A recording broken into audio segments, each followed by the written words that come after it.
എജു പ്ലസിൻ്റെ പുതിയൊരു ക്ലാസ്സിലേക്ക് എല്ലാവർക്കും വെൽക്കം. ഇന്ന് നമ്മൾ chapter 20 regionalism and regional parties എന്നെ പറ്റിയിട്ടുള്ള ചാപ്റ്ററാണ് എടുക്കുന്നത്. ഇതൊരു ചെറിയൊരു ചാപ്റ്ററാണ്. എക്സാം പോയിൻ്റ് ഓഫ് വ്യൂവിൽ വളരെ കുറച്ച് ക്വസ്റ്റ്യൻസ് മാത്രം ചോദിക്കുന്നൊരു ചാപ്റ്ററാണ് കേട്ടോ. അപ്പം ഈ ഒരു പ്രാദേശികതയും പ്രാദേശിക പാർട്ടികളും എന്താണ് പറയുന്നതെന്ന് നമുക്ക് നോക്കാം. ആദ്യം ചോദിക്കുന്നത് എന്താണ് പ്രാദേശികത, അല്ലെങ്കിൽ നിങ്ങൾക്കൊരു ക്വസ്റ്റ്യൻ ഫൈനൽ എക്സാമിന് ചോദിക്കാം, വാട്ട് ഈസ് റീജിയണലിസം, എന്താണ് റീജിയണലിസം കൊണ്ട് ഉദ്ദേശിക്കുന്നത്. അപ്പോൾ ഇവിടെ നിങ്ങൾക്കൊരു ഡെഫിനിഷൻ കൊടുത്തിട്ടുണ്ട്. അപ്പോൾ ഇവിടെ എന്താ പറഞ്ഞിരിക്കുന്നത്, പ്രാദേശികത എന്ന പദത്തിന് 2 അർത്ഥങ്ങളുണ്ട്. അപ്പം എന്ത് അർത്ഥങ്ങളാണ്? 2 തരത്തിലാണ് അത് വരുന്നത്. നെഗറ്റീവ് സെൻസിൽ, നെഗറ്റീവ് അർത്ഥത്തിലും അത് വരുന്നുണ്ട്, പോസിറ്റീവ് അർത്ഥതലങ്ങളിലും പ്രാദേശികതയെ നമ്മൾ പറയുന്നുണ്ട്. അപ്പം നെഗറ്റീവ് സെൻസിൽ എന്താണ് പറയുന്നത്, അക്രമത്തിലേക്കോ വിഘടനവാദ പ്രസ്ഥാനങ്ങളിലേക്കോ നയിച്ചേക്കാം എന്താണ് ഈ ഒരു പ്രാദേശികത എന്ന് പറയുന്നത്. ഫെഡറലിസത്തിൻ്റെ സുഗമമായ പ്രവർത്തനത്തെ തടസ്സപ്പെടുത്തുന്നു എന്നതും ഇതിൻ്റെ നെഗറ്റീവ് അർത്ഥതലങ്ങളിൽ വരുന്നതാണ്. ഇനി പ്രാദേശികതയെ പോസിറ്റീവ് അർത്ഥത്തിൽ എങ്ങനെ നമുക്ക് വിവരിക്കാം? അവരുടെ മതം, സംസ്കാരം, ഭാഷ മുതലായവയോടുള്ള സ്നേഹവുമായി ബന്ധപ്പെട്ട ഒരു രാഷ്ട്രീയ വിശേഷണമാണ് പ്രാദേശികത കൊണ്ട് ഉദ്ദേശിക്കുന്നത്. അപ്പം നമുക്ക് പ്രാദേശികത എന്താണ്, അല്ലെങ്കിൽ വാട്ട് ഈസ് റീജിയണലിസം എന്നൊരു 2 മാർക്കിന് ക്വസ്റ്റ്യൻ ചോദിച്ചു കഴിഞ്ഞാൽ നിങ്ങൾക്ക് ഇവിടെ കൊടുത്തിരിക്കുന്ന ഈ ഒരു പോയിന്റ് എക്സ്പ്ലെയിൻ ചെയ്യാം. കൂടാതെ നിങ്ങൾക്ക് ഇങ്ങനെ വേണമെങ്കിലും പ്രാദേശികതയെ വ്യക്തമാക്കാം. ദാറ്റ് ഈസ് ഒരു പ്രദേശത്തെ വികസനവും അവകാശങ്ങളും മുൻനിരയിൽ കൊണ്ടുവരാൻ ഉദ്ദേശിച്ചുള്ള രാഷ്ട്രീയ ധാരണയാണ് പ്രാദേശികത. എന്താണ് regionalism is A political ideology അല്ലേ, ഒരു രാഷ്ട്രീയമായിട്ടുള്ള ധാരണയാണ്. And that focus on the development and rights of A specific region. എന്താണ് ഒരു പ്രദേശത്തിൻ്റെ വികസനവും അവകാശങ്ങളും മുൻനിരയിൽ കണ്ടുകൊണ്ടാണ് നമ്മൾ ഈ ഒരു ഐഡിയോളജി പ്രാദേശികത മുൻനിർത്തിയിരിക്കുന്നത്. അപ്പം ഈ ഒരു പ്രാദേശികതയുടെ മെയിൻ എയിം എന്ന് പറയുന്നത് അത് അധികാരത്തിൽ കൂടുതൽ സ്വയംഭരണത്തിനുള്ള ആവശ്യങ്ങളിലേക്ക് നയിക്കുന്നതാണ് ഈ ഒരു പ്രാദേശികതയെ. അപ്പോൾ അതുകൊണ്ട് തന്നെയാണ് നെഗറ്റീവ് സെൻസിൽ നമ്മൾ പറയുന്നത് എന്താണ്, ഫെഡറലിസത്തിൻ്റെ സുഗമമായ പ്രവർത്തനത്തെ തടസ്സപ്പെടുത്തുന്നത്. കാരണം ഇത് സ്വയംഭരണത്തിനുള്ള ആവശ്യങ്ങളിലേക്ക് നയിക്കുന്നതാണ് ഈ ഒരു പ്രാദേശികത കൊണ്ട് ഉദ്ദേശിക്കുന്നത്.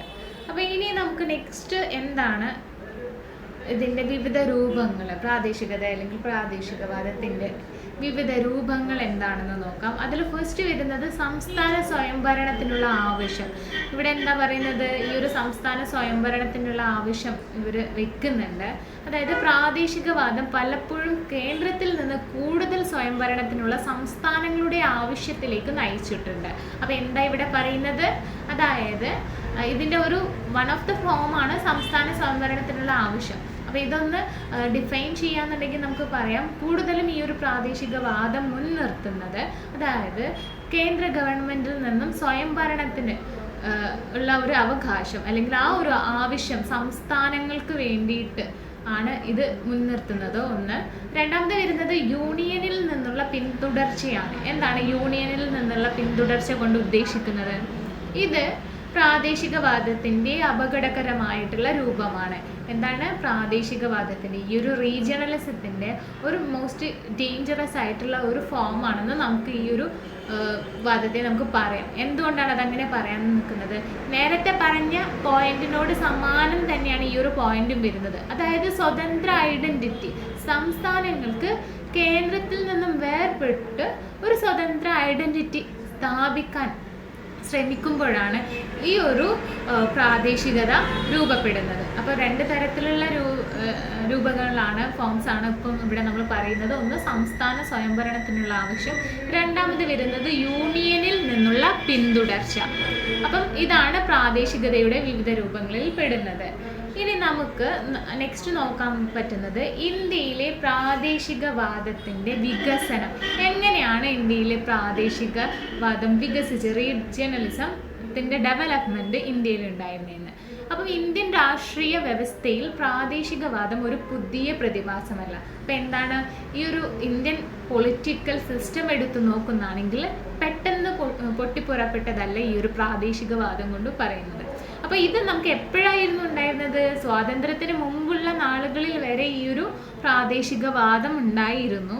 ഇനി ബ്രിട്ടീഷ് സാമ്രാജ്യത്വവാദികൾ ഇത് പ്രോത്സാഹിപ്പിക്കുകയും വിവിധ പ്രദേശങ്ങളിലെ ജനങ്ങളെ അവരുടെ പ്രദേശത്തിൻ്റെ അടിസ്ഥാനത്തിൽ ചിന്തിക്കാൻ അവർ ബോധപൂർവം പ്രോത്സാഹിപ്പിക്കുകയും ചെയ്തു. അപ്പം ഈ ഒരു പോയിന്റ് എന്താ പറഞ്ഞിരിക്കുന്നത്? നമ്മുടെ സ്വാതന്ത്ര്യത്തിന് മുൻപേ ഈ ഒരു പ്രാദേശികവാദം അവിടെ നിലനിന്നിട്ടുണ്ടായിരുന്നു. കാരണം നമ്മളെ ബ്രിട്ടീഷ് അധീനതയിലായിരിക്കുമ്പം ഓരോ പ്രദേശത്തെയും ബ്രിട്ടീഷർ തങ്ങളുടെ കാൽക്കുള്ളിൽ അല്ലെങ്കിൽ കൈകൾക്കുള്ളിലാക്കി വെക്കുമ്പോൾ അപ്പം അതും ആ ഒരു പ്രദേശങ്ങളിലെ ജനങ്ങളെ ആ ഒരു പ്രദേശത്തിൻ്റെ അല്ലെങ്കിൽ അവരുടെ റൈറ്റ്സിന് വേണ്ടിയിട്ട് ചിന്തിക്കാൻ അന്ന് മുതലേ തുടങ്ങിയിട്ടുണ്ടായിരുന്നു, പ്രോത്സാഹിപ്പിക്കുകയും ചെയ്തിട്ടുണ്ടായിരുന്നു. അപ്പം നമ്മുടെ ഈ ഒരു പ്രാദേശികവാദത്തിൻ്റെ ഉദയം അവിടെ സംഭവിച്ചിട്ടുണ്ട്. അതുകൊണ്ട് തന്നെയാണ് പറയുന്നത് ഇന്ത്യൻ രാഷ്ട്രീയ വ്യവസ്ഥയിൽ ഈ ഒരു റീജിയണലിസം ഒരു പുതിയ പ്രതിഭാസമല്ല, അത് ഇൻഡിപെൻഡൻസിന് മുൻപേ ഉണ്ടായിരുന്നു.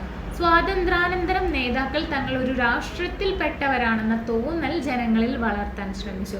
ഇനിയിപ്പം നമ്മുടെ പോസ്റ്റ് ഇൻഡിപെൻഡൻസ് കഴിഞ്ഞതിന് ശേഷവും എന്താണ്, നമ്മളെല്ലാവരും ഒരേ രാഷ്ട്രത്തിൽപ്പെട്ടവരാണ്, എല്ലാവരും സഹോദരന്മാരാണ് അല്ലേ, എല്ലാവർക്കും കിട്ടുന്ന റൈറ്റ്സ് അവകാശങ്ങളും ഒക്കെ സമമാണ് എന്ന് ജനങ്ങളിൽ വളർത്താൻ വേണ്ടിയിട്ട് നേതാക്കൾ ശ്രമിച്ചിട്ടുണ്ടായിരുന്നു. ഇനി നെക്സ്റ്റ് വരുന്നത് ഭരണഘടനാ ശില്പികൾ എല്ലാവർക്കും ഏക പൗരത്വം ഏർപ്പെടുത്തിക്കൊണ്ട് ഇത് നേടിയെടുക്കാൻ ശ്രമിച്ചു. അപ്പോൾ ഇതെങ്ങനെയാണ് നേടിയെടുക്കാൻ ശ്രമിച്ചിട്ടുണ്ടായിരുന്നത്? ഏക പൗരത്വം കൊടുത്തിട്ടാണ് ഇത് നേടിയെടുക്കാൻ, പ്രാദേശികവാദത്തിൻ്റെ ഇത് നേടിയെടുക്കാൻ ശ്രമിച്ചിട്ടുണ്ടായിരുന്നത്. ഒരേ ലക്ഷ്യത്തോടെ എല്ലാ ഇന്ത്യൻ സേവനങ്ങളും ഏകീകൃത ജുഡീഷ്യറിയും ശക്തമായ ഒരു കേന്ദ്ര സർക്കാരും ലഭ്യമാക്കി. അപ്പോൾ നമുക്കൊരു ഭരണഘടന നിലവിൽ വന്നു. അതിനുശേഷം നമുക്ക് എന്താണ്, സ്വാതന്ത്ര്യാനന്തരം അത് കഴിഞ്ഞ് കുറച്ച് ഇയേഴ്സൊക്കെ കഴിഞ്ഞപ്പോഴത്തേക്കും നമുക്ക് എന്താണല്ലേ ഒരു ഏകീകൃതമായിട്ടുള്ള ജുഡീഷ്യറി നിയമവ്യവസ്ഥയും കൂടാതെ കേന്ദ്ര സർക്കാരൊക്കെ നമ്മുടെ ഈ ഒരു ഭരണവ്യവസ്ഥയിലേക്ക് വന്നിട്ടുണ്ടായിരുന്നു. അപ്പം ഇതൊക്കെയാണ് പിന്നീടുണ്ടായിരുന്ന വികാസങ്ങൾ. ഇനി നമ്മുടെ പ്രാദേശികവാദത്തിൻ്റെ വളർച്ചയ്ക്കുണ്ടായിരുന്ന കാരണങ്ങൾ എന്തൊക്കെയാണെന്ന് നമുക്ക് നോക്കാം. അതിൽ ഫസ്റ്റ് പോയിന്റ് വരുന്നത് ഒരു പ്രത്യയശാസ്ത്രമോ ഭാഷയോ സാംസ്കാരിക പാറ്റേണോ എല്ലാ ജനങ്ങളിലും ഗ്രൂപ്പുകളിലും അടിച്ചേൽപ്പിക്കാനുള്ള ദേശീയ ഗവൺമെൻറ്റിൻ്റെ ശ്രമങ്ങൾക്കെതിരായ പ്രതികരണമായാണ് പ്രാദേശികവാദം പ്രത്യക്ഷപ്പെട്ടത്. ഇൻ സിമ്പിൾ ടേംസിൽ ഈ ഒരു പോയിന്റിനെ നമുക്ക് എങ്ങനെയാണ് ചുരുക്കി പറയാൻ പറ്റുന്നത്? അതായത് നമ്മുടെ പ്രാദേശികവാദം പെട്ടെന്നുള്ള വളർച്ചയ്ക്ക് കാരണമായത് ദേശീയ ഗവൺമെൻറ്റിനെതിരെ അതിൻ്റെ പ്രതികരണമായ തോതിലാണ്. അതായത് ചില കാര്യങ്ങളിൽ എന്താണ് ഇന്ത്യൻ ഗവൺമെൻറ്, യൂണിയൻ ഗവൺമെൻറ് ചില പ്രദേശങ്ങളെയോ സംസ്ഥാനങ്ങളെയോ മാനിക്കുന്നില്ല എന്നതിൽ നിന്നാണ് പ്രാദേശികവാദം പ്രത്യക്ഷപ്പെട്ടു തുടങ്ങിയത്. ഭരണകക്ഷികൾ ഒരു പ്രദേശത്തെയോ തുടർച്ചയായി അവഗണിക്കുകയും ഭരണപരവും രാഷ്ട്രീയവുമായ അധികാരം കേന്ദ്രീകരിക്കുകയും ചെയ്യുന്നത് അധികാര വികേന്ദ്രീകരണത്തിനും ഏകഭാഷാ സംസ്ഥാനങ്ങളെ വിഭജിക്കുന്നതിനുമുള്ള ആവശ്യത്തിന് കാരണമായി. അപ്പോൾ ഇവർ മുന്നോട്ട് വരുന്ന മറ്റുള്ള പോയിന്റ്സ് എന്താ പറയുന്നത്? ഒന്ന് പറഞ്ഞു ദേശീയ ഗവൺമെൻറ് അല്ലെങ്കിൽ ഇന്ത്യൻ ഗവൺമെൻറ്റിൻ്റെ തുടർച്ചയായിട്ടുള്ള ചില കാര്യങ്ങളോടുള്ള ആ ഒരു ചില കാര്യങ്ങൾ മാത്രം അടിച്ചേൽപ്പിക്കുന്നതിന് വേണ്ടിയിട്ടായിരുന്നു. പിന്നെ രണ്ടാമത്തെ പോയിന്റ് എന്ന് പറയുന്നത് എന്താണ്? ചില പ്രദേശങ്ങളെ അവരെ അവഗണിക്കുകയോ അല്ലെങ്കിൽ ഇപ്പം രാഷ്ട്രീയപരമായിട്ട് ആരാണോ ഇപ്പം യൂണിയൻ ഗവൺമെൻറ് ഭരിക്കുന്നത് അവിടെ മാത്രമായിട്ട് ആ ഒരു ഭരണം കേന്ദ്രീകരിക്കുകയോ ചെയ്യുകയാണ് ചെയ്യുന്നത്. അപ്പം ഇതിൻ്റെ ഒക്കെ ഫലമായിട്ടാണ് പ്രാദേശികവാദം വളർച്ചയിൽ എത്തിയിട്ടുണ്ടായിരുന്നത്. ഇനി നെക്സ്റ്റ് പോയിന്റ് എന്ന് വെച്ച് കഴിഞ്ഞാൽ ഇന്ത്യൻ ഫെഡറൽ സംവിധാനത്തിൻ്റെ വിവിധ യൂണിറ്റുകൾ അവരുടെ ഉപസാംസ്കാരിക മേഖലകളും കൂടുതൽ സ്വയം ഭരണവും നിലനിർത്താനുള്ള ആഗ്രഹം പ്രാദേശികതയെ പ്രോത്സാഹിപ്പിക്കുകയും കൂടുതൽ സ്വയംഭരണത്തിനുള്ള ആവശ്യം ഉയർത്തുകയും ചെയ്തു. അപ്പം പിന്നീടുള്ള പോയിന്റ് എന്താണ്? ഇന്ത്യൻ ഫെഡറൽ സംവിധാനത്തിൻ്റെ വിവിധ യൂണിറ്റുകൾ അല്ലേ. നമ്മുടെ ഇന്ത്യൻ ഫെഡറൽ സംവിധാനത്തെക്കുറിച്ച് നിങ്ങൾക്ക് എല്ലാവർക്കും ബോധവാന്മാരാണ് അല്ലേ. നമുക്കിപ്പം യൂണിയൻ ഗവൺമെൻറ്, സ്റ്റേറ്റ് ഗവൺമെൻറ് എന്ന രീതിയിൽ നമ്മൾ രണ്ടായി ഡിവൈഡ് ചെയ്തിട്ടുണ്ട് നമ്മുടെ ഈ ഒരു ഭരണവ്യവസ്ഥയെ. അപ്പം ഇതിൻ്റെ കൂടുതലും അവിടെ ഉപസാംസ്കാരിക മേഖലകളിലും കൂടുതൽ സ്വയംഭരണവും നിലനിർത്താനുള്ള ആഗ്രഹം എന്താണ് പ്രാദേശികതയെ ഈ രീതിയിൽ പ്രോത്സാഹിപ്പിക്കുകയും കൂടുതൽ സ്വയംഭരണത്തിനുള്ള ആവശ്യം ഉയർത്തുകയും, അപ്പോൾ ഇവിടെ യൂണിയൻ ഗവൺമെന്റിൽ നിന്ന് മാറി കൂടുതൽ സ്വയംഭരണത്തിലേക്ക് ഉയർത്താൻ ഇത് കാരണമായിട്ടുണ്ട്. ഇനി പിന്നീടുള്ള പോയിന്റ് നമുക്ക് നോക്കാം. ആധുനികവൽക്കരണ ശക്തികളും ബഹുജന പങ്കാളിത്തവും തമ്മിലുള്ള ഇടപെടലും ഇന്ത്യയിലെ പ്രാദേശികവാദത്തിന്റെ വളർച്ചയ്ക്ക് ഏറെ സഹായകമായിട്ടുണ്ട്. നെക്സ്റ്റ് പോയിന്റ് എന്താ പറയുന്നത്? അതായത് ആധുനികവൽക്കരണ ശക്തികൾ കൂടാതെ ബഹുജനത്തിന്റെ ആ ഒരു പങ്കാളിത്തവും ഇതുമൂലവും നമ്മുടെ ഈ ഒരു ഇന്ത്യയിൽ പ്രാദേശിക വളർച്ചയ്ക്ക് കാരണമായിട്ടുണ്ട്. ഇനി അവസാന പോയിന്റ് വരുന്നത് തങ്ങൾ വിവേചനത്തിന് വിധേയരാകുന്നുവെന്ന പിന്നാക്ക പ്രദേശങ്ങളിലെ ജനങ്ങൾക്കിടയിൽ വളർന്നു വരുന്ന അവബോധം പ്രാദേശികതയെ പ്രോത്സാഹിപ്പിക്കുകയും ചെയ്തു. അപ്പൊ ഇവിടെ എന്താ പറയുന്നത്? അതായത് നമുക്കറിയാം ന്യൂനപക്ഷ വിഭാഗങ്ങളൊക്കെ ഉണ്ട് അല്ലെ നമ്മുടെ ഈ ഒരു കൺട്രിയിൽ അല്ലെങ്കിൽ ഒരു പ്രദേശത്ത് തന്നെ. അപ്പം ഇത്തരത്തിലുള്ള ആൾക്കാരോ അല്ലെങ്കിൽ പിന്നാക്ക പ്രദേശങ്ങളിൽ വളർന്നു വരുന്ന ജനങ്ങളോ അവർ മതിയാവുന്ന രീതിയിൽ അവർക്കൊരു സാമൂഹ്യ ശ്രദ്ധ കിട്ടുന്നില്ല എന്ന തോതിൽ വരുമ്പോഴും അല്ലെങ്കിൽ അവർ വിവേചനത്തിന് വിധേയരാകുന്നു എന്ന് ആ ഒരു പ്രശ്നം ഉണ്ടാകുമ്പോഴും ഈ ഒരു പ്രാദേശികതയുടെ ഈ ഒരു വളർന്നു വരാൻ, ജനങ്ങൾക്കിടയിൽ വളർന്നു വരാൻ കാരണമായിട്ടുണ്ട്. നെക്സ്റ്റ് വരുന്നത് പ്രാദേശിക പാർട്ടികളുടെ പങ്ക്. ഇത് one of the most important ആയിട്ടുള്ളൊരു ക്വസ്റ്റ്യൻ ആയിട്ട് ചോദിക്കാം കേട്ടോ. അതായത് ഇങ്ങനെ ആയിരിക്കാം ക്വസ്റ്റ്യൻ ചോദിക്കുന്നത്: explain the role of regional parties in Indian politics. അതായത് ഇന്ത്യൻ രാഷ്ട്രീയത്തിൽ പ്രാദേശിക പാർട്ടികളുടെ പങ്ക് എന്താണെന്ന് ക്വസ്റ്റ്യൻ ഉണ്ടാവാം. അപ്പോൾ എന്താണ് എഴുതി കൊടുക്കേണ്ടത്? അതിന് വേണ്ടിയിട്ടുള്ള പോയിന്റ്സ് ആണ് താഴെ കൊടുത്തിരിക്കുന്നത്. പ്രാദേശിക പാർട്ടികൾ വളരെ പരിമിതമായ പ്രദേശത്ത് പ്രവർത്തിക്കുകയും പരിമിതമായ ലക്ഷ്യം മാത്രം പിന്തുടരുകയും ചെയ്യുന്നു. അപ്പം ഈ ഒരു പോയിന്റ് എന്താ പറയുന്നത്? ഈ ഒരു ആ ഒരു നെയിം ഇംപ്ലൈ ചെയ്യുന്നത് പോലെ തന്നെ അല്ലേ, പ്രാദേശികമായിട്ട് അല്ലെങ്കിൽ ഒരു പ്രദേശത്തോ അല്ലെങ്കിൽ ചെറിയൊരു സ്ഥലത്തേക്കോ മാത്രം പ്രവർത്തിക്കുന്ന ഒരു പാർട്ടിയാണ് പ്രാദേശിക പാർട്ടികൾ എന്ന് പറയുന്നത്. അപ്പം ഇതിൻ്റെ ലക്ഷ്യം എന്താണ്? പരിമിതവുമാണ് അല്ലേ. ചില കാര്യങ്ങൾ നേടിയെടുക്കാൻ വേണ്ടിയിട്ടാണ് ഈ ഒരു പ്രാദേശിക പാർട്ടികൾ വരുന്നത്. അപ്പോൾ പ്രാദേശിക പാർട്ടികൾക്ക് നമുക്ക് എക്സാമ്പിളൊക്കെ ഒന്ന് നോക്കാം. നിങ്ങൾക്കറിയാം, തമിഴ്നാടിലാണെങ്കിൽ DMK തുടങ്ങിയിട്ടുള്ളത് പ്രാദേശിക പാർട്ടികളാണ്. പിന്നെ നമ്മുടെ ഈ ഒരു ശിവസേന കേട്ടിട്ടില്ലേ, അത് മഹാരാഷ്ട്രയിലെ ഒരു റീജിയണൽ പാർട്ടിയാണ്. പിന്നെ തൃണമൂൽ കോൺഗ്രസ് വെസ്റ്റ് ബംഗാളിലുള്ളത്, കൂടാതെ ആം ആദ്മി പാർട്ടി ഡൽഹി പഞ്ചാബിലൊക്കെ ഉള്ളത്. ഇതൊക്കെ പ്രാദേശിക പാർട്ടികളാണ്. ഇനിയിപ്പോൾ നമ്മുടെ കേരളത്തിൻ്റെ കേസിൽ നോക്കുന്നതാണെങ്കിൽ ഇന്ത്യൻ യൂണിയൻ മുസ്ലിം ലീഗ് IUML, ഇത് UDFൻ്റെ ഒരു പ്രധാന ഘടകപക്ഷമാണ് വരുന്നത്. ഇനിയിപ്പോൾ socialist democratic party of India SDPI, ഇതൊരു പുതിയ പാർട്ടിയാണ് ന്യൂനപക്ഷങ്ങൾക്ക് വേണ്ടിയിട്ടുള്ളത്. അപ്പോൾ ഇത്രയാണ് ഈ ഒരു പ്രാദേശിക പാർട്ടികൾ വരുന്ന എക്സാമ്പിളായിട്ട് പറയുന്നത്. ഇനി നെക്സ്റ്റ് പോയിന്റ് നമുക്ക് നോക്കാം. പ്രാദേശിക രാഷ്ട്രീയ പാർട്ടികൾ പല സംസ്ഥാനങ്ങളിലും സർക്കാരുകൾ രൂപീകരിക്കുകയും അവരുടെ നയങ്ങൾക്കും പരിപാടികൾക്കും മൂർത്തമായ രൂപം നൽകാൻ ശ്രമിക്കുകയും ചെയ്തു. അപ്പോൾ എന്താണ് ഇവിടെ പറയുന്നത്? അതായത് ഈ ഒരു പ്രാദേശിക പാർട്ടികൾ സംസ്ഥാനങ്ങളിൽ, പലതരത്തിലുള്ള സംസ്ഥാനങ്ങളിലും അല്ലേ, അവിടെ സർക്കാരുകൾ രൂപീകരിച്ചിട്ടുണ്ട് ഈ ഒരു ഇത്തരത്തിലുള്ള പ്രാദേശിക പാർട്ടികൾ മാത്രം വെച്ചുകൊണ്ട് തന്നെ.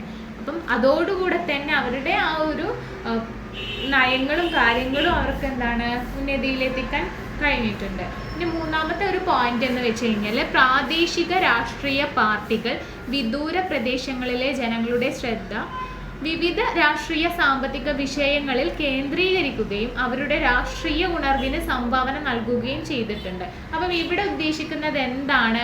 അതായത് ചില സംസ്ഥാനങ്ങളിൽ ഇപ്പം അവിടെ നല്ല രീതിയിൽ പെർഫോം ചെയ്ത ഈ ഒരു രാഷ്ട്രീയ പാർട്ടികൾ, പ്രാദേശിക രാഷ്ട്രീയ പാർട്ടികൾ, അപ്പോൾ ഇത് ലോക ജനശ്രദ്ധ നേടാൻ പറ്റുന്നതായിരിക്കും.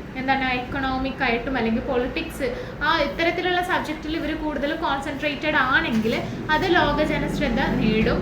അപ്പം അത് ആ ഒരു സംസ്ഥാനത്ത് മാത്രം അല്ലെങ്കിൽ ആ ഒരു പ്രദേശത്ത് മാത്രം നിലനിൽക്കുന്നില്ല അല്ലേ, ഓൾ ഓവർ ദ കൺട്രി കാര്യങ്ങളൊക്കെ അത് വിപുലമാവുന്നുണ്ട്. അപ്പം അവിടെ എന്താ നടക്കുന്നത്? ഈ ഒരു പ്രാദേശിക രാഷ്ട്രീയ പാർട്ടികളുടെ അവരുടെ ഉണർവിന് സംഭാവന നൽകാനും ഇത് കാരണമാവുന്നുണ്ട്. അപ്പോൾ ഇത്രയാണ് പ്രാദേശിക പാർട്ടികളുടെ പങ്ക് വരുന്നത്. നെക്സ്റ്റ് നമുക്ക് പറയാനുള്ളത് ലാസ്റ്റ് പോർഷൻസ് ആണ്. പ്രാദേശിക അസന്തുലിതാവസ്ഥ പരിഹരിക്കുന്നതിനുള്ള നടപടികൾ. എന്തൊക്കെയാണ് ഈ ഒരു അസന്തുലിതാവസ്ഥ പരിഹരിക്കാൻ പറ്റുന്ന നടപടികൾ എന്ന് നമുക്ക് നോക്കാം. പ്രാദേശികവാദം ഇന്ത്യൻ രാഷ്ട്രീയത്തിൻ്റെ ഒരു പ്രധാന വശമാണ്. ചിലപ്പോൾ അത് രാജ്യത്തിൻ്റെ ഐക്യത്തിന് ഭീഷണിയായിട്ടുണ്ട്. അത്തരം പ്രവണതകൾ കുറയ്ക്കുന്നതിന് നടപടികൾ സ്വീകരിക്കേണ്ടത് ആവശ്യമാണ്. അപ്പം ഇത്തരത്തിലുള്ള നടപടികളാണ് താഴെ കൊടുത്തിട്ടുള്ളത്. നമുക്ക് ഓരോ പോയിന്റ് വെച്ചിട്ട് നോക്കാം.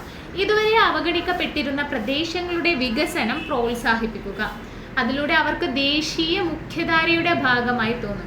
അപ്പം എന്താണ് പ്രാദേശികത എന്ന് വെച്ച് കഴിഞ്ഞാൽ തന്നെ നമുക്കറിയാം, നേരത്തെ പറഞ്ഞിട്ടുണ്ടായിരുന്നു, ഒരു പ്രദേശത്തിൻ്റെ വികസനവും അവകാശങ്ങളും മുൻനിരയിൽ കൊണ്ടുവരാനുള്ള ഒരു ഐഡിയോളജി ആണെന്ന്. അപ്പോൾ ഇവിടെ വന്നിരിക്കുന്ന ഫസ്റ്റ് പോയിന്റ് ഇത് തന്നെയാണ് പറഞ്ഞിരിക്കുന്നത്. എന്താണ്? ഇത്തരത്തിൽ അവഗണിക്കപ്പെട്ടിരിക്കുന്ന പ്രദേശങ്ങളുടെ വികസനം പ്രോത്സാഹിപ്പിക്കുക. അപ്പം അങ്ങനെ പ്രോത്സാഹിപ്പിക്കുന്നതിലൂടെ നമുക്ക് എന്ത് പറ്റും?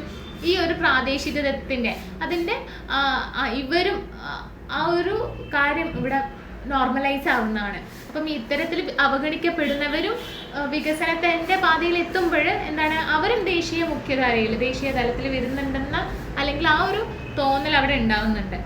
ആ ഒരു കാര്യം പ്രസക്തമാണ് അവിടെ. ഇനി രണ്ടാമത്തെ പോയിന്റ് എന്ന് വെച്ച് കഴിഞ്ഞാൽ ദേശീയ താല്പര്യത്തിന് ഒഴിവാക്കാനാവാത്ത പക്ഷം കേന്ദ്ര സർക്കാർ സംസ്ഥാനത്തിൻ്റെ കാര്യങ്ങളിൽ ഇടപെടരുത്. അപ്പോൾ എന്താണ് ഈ രണ്ടാമത്തെ പോയിന്റ് പറയുന്നത്? ഇവർക്ക് സ്വയംഭരണത്തിനുള്ള ആവശ്യങ്ങൾ അല്ലേ പറയുന്നതാണ്. അവരതന്നെയാണ് മീൻ ചെയ്യുന്നത്. പക്ഷെ എന്നിരുന്നാൽ പോലും കൂടുതലായിട്ടുള്ള കാര്യങ്ങളിൽ കേന്ദ്ര സർക്കാർ ഇടപെടലുകൾ നടത്താതിരിക്കുമ്പോൾ ഇങ്ങനെയുള്ള ഒരു പ്രാദേശികവാദത്തിന് അടിസ്ഥാനം പാകുന്നില്ല. ഓക്കെ. ഇനി മൂന്നാമത്തെ ഒരു പോയിന്റ് എന്ന് വെച്ച് കഴിഞ്ഞാൽ ജനങ്ങളുടെ പ്രശ്നങ്ങൾ സമാധാനപരമായും ഭരണഘടനാപരമായും പരിഹരിക്കപ്പെടണം. പ്രാദേശിക ആവശ്യങ്ങൾ ദുരുപയോഗം ചെയ്യാൻ രാഷ്ട്രീയക്കാരെ അനുവദിക്കരുത്.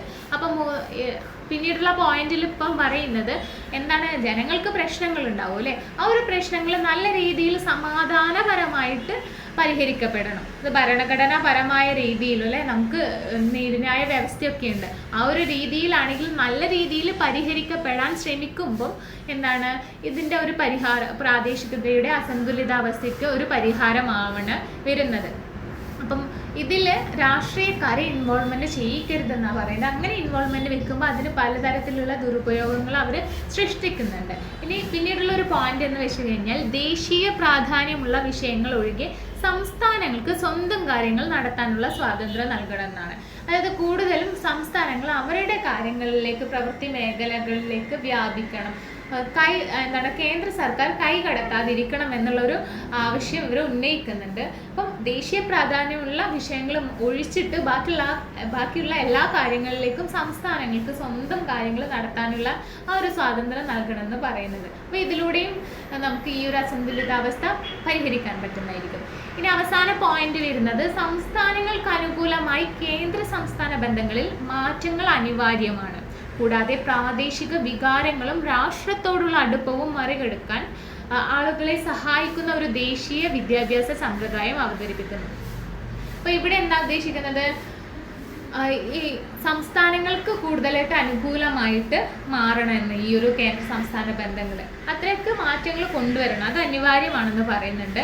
പിന്നെ പ്രാദേശിക വികാരങ്ങളും രാഷ്ട്രത്തോടുള്ള അടുപ്പവും മറികടക്കാൻ ആളുകളെ സഹായിക്കുന്ന ഇത്തരത്തിലുള്ള അടുപ്പം മറികടക്കാൻ ആളുകളെ സഹായിക്കുന്ന ഒരു തരത്തിലുള്ള സമ്പ്രദായമാണ് ദേശീയ വിദ്യാഭ്യാസ സമ്പ്രദായം ഉണ്ട്.